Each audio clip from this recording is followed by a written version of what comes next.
اور ہمارے پادریوں اور قدوسیوں کا احترام کرتے ہیں.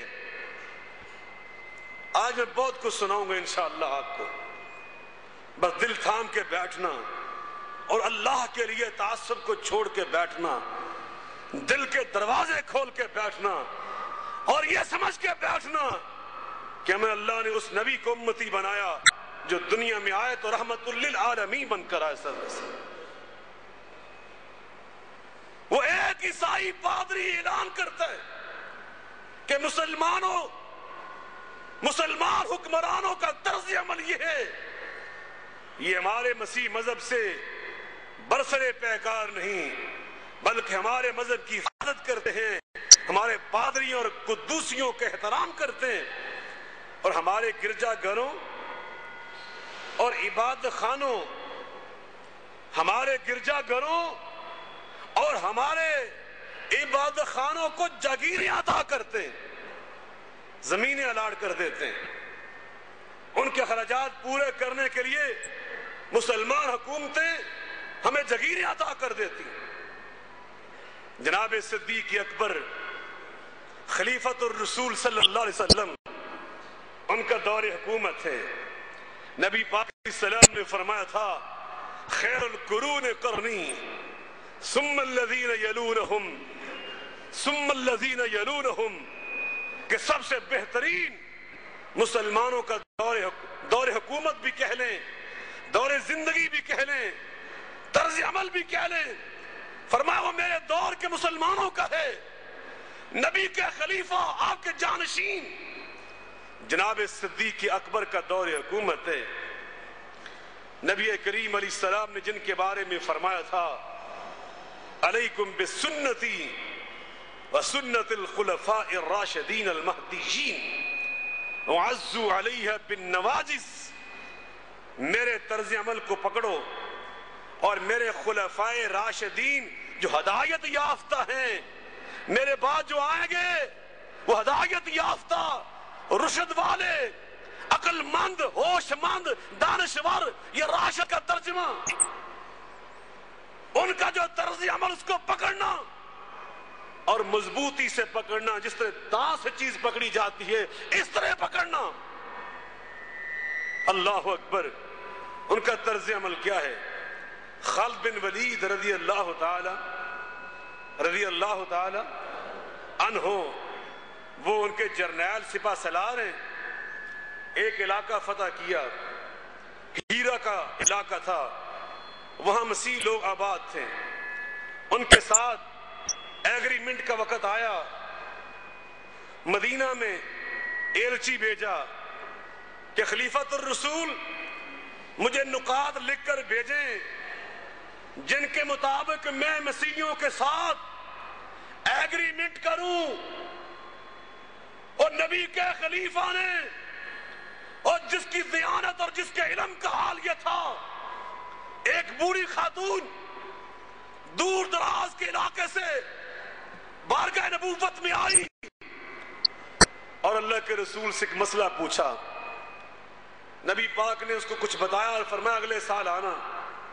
کہتی ہے اگر میں آئی ولم اجدک، اور میں نے آپ کو مدینے میں نہ پایا، حدیث میں آتا ہے اس نے یہ گویا اشارہ کیا کہ خدا نہ خواستہ ایسا نہ ہو کہ میں آؤں اور آپ دنیا میں تشریف فرما نہ ہو، تو پھر میں کس سے پوچھوں؟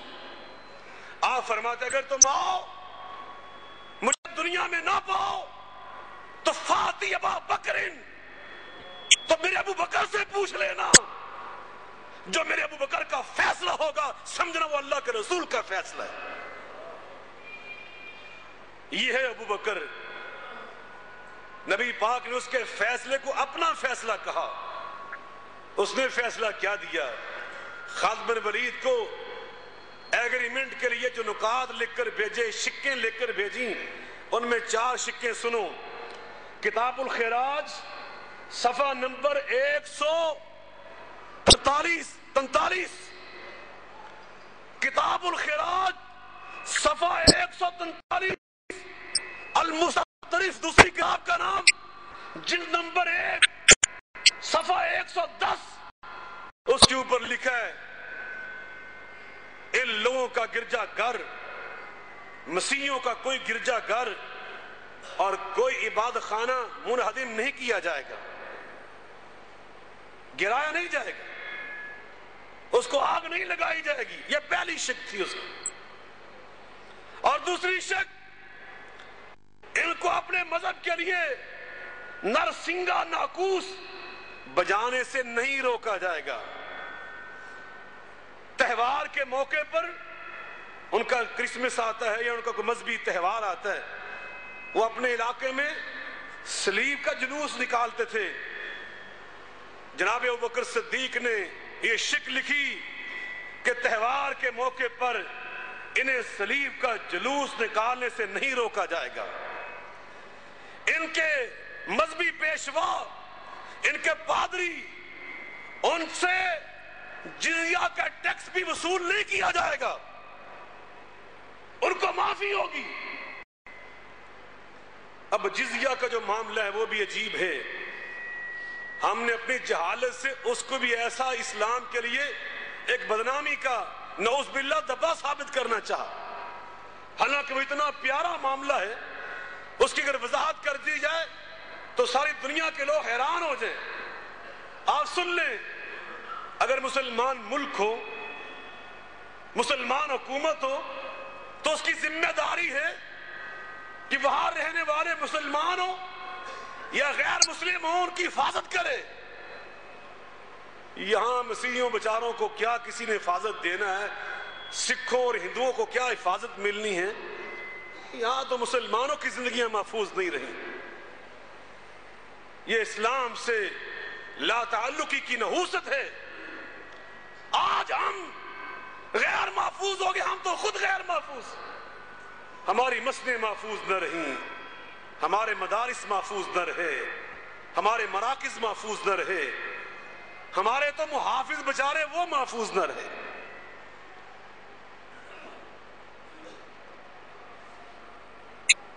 مسلمان حکومت کی ذمہ داری عوام کی حفاظت کرے، چاہے مسلمان ہو اور چاہے غیر مسلم ہو۔ مسلمانوں سے اس حفاظت کے ضمن میں پیسہ لیا جاتا ہے جس کا نام عشر ہے، جس کا نام زکوٰۃ ہے، اور غیر مسلموں سے بھی لیا جاتا ہے، اس کا نام جزیہ ہے۔ لیکن زکوٰۃ اور جزیے میں اتنا فرق ہے کہ اگر غیر مسلم امیر ہو، بہت بڑا مالدار ہو، ارب پتی ہو، کھرب پتی ہو، کروڑ پتی ہو، تو اس سے صرف سالانہ 48 درہم لیے جاتے ہیں۔ کتنے درہم لیے جاتے ہیں؟ 48۔ اگر متوسط ہو، سفید پوش ہو، تو صرف 24 درہم سالانہ، اور اگر اس سے بھی غریب ہو، اس سے 12 درہم۔ بچوں سے کچھ نہیں لیا جاتا، عورتوں سے کچھ نہیں لیا جاتا، بیمار ہو جائے تو کچھ نہیں لیا جاتا، معذور ہو جائے اس سے کچھ نہیں لیا جاتا، پادری ہوں، مذہبی لیڈر ہوں، ان سے کچھ نہیں لیا جاتا۔ جو کل امیر تھا آج غریب ہو گیا، قرضوں میں دب گیا، اس کو معاف کر دیا جاتا ہے، اس کا وظیفہ لگا دیا جاتا ہے۔ عمر فاروق کا دور ہے رضی اللہ تعالی عنہ۔ آپ نے مدینے میں دیکھا ایک نبینا آدمی بھیک مانگ رہا ہے، آپ اس کے قریب گئے، اس کے کندھے پہ ہاتھ رکھا اور پوچھا، بابا جی آپ یہ بھیک کیوں مانگ رہے ہیں؟ اس نے کہا الجزیۃ والحاجہ، مجھے غربت نے اور جزیے کے ٹیکس نے مجبور کیا کہ میں بھیک مانگ کے یہ چیزیں پوری کر کے دوں۔ پتا چلا یہ غیر مسلم ہے، یہ یہودی ہے۔ آپ نے فوراً اس کا ہاتھ پکڑا، امیر المومنین نے پہلے اپنے گھر لے کر گئے، گھر سے اس کی ضرورتیں پوری کی، پھر اس کا ہاتھ پکڑا، بیت المال کے انچارج کے پاس لے کر گئے، فرمایا اس کا بھی اور تحقیق کر کے دیکھو پورے مدینے میں جتنے اہل کتاب غیر مسلم معذور ہیں، بوڑھے ہیں، غریب ہو چکے ہیں، ان سب کا ٹیکس معاف کر دو اور بیت المال سے ان سب کے وظیفے بھی لگا دو۔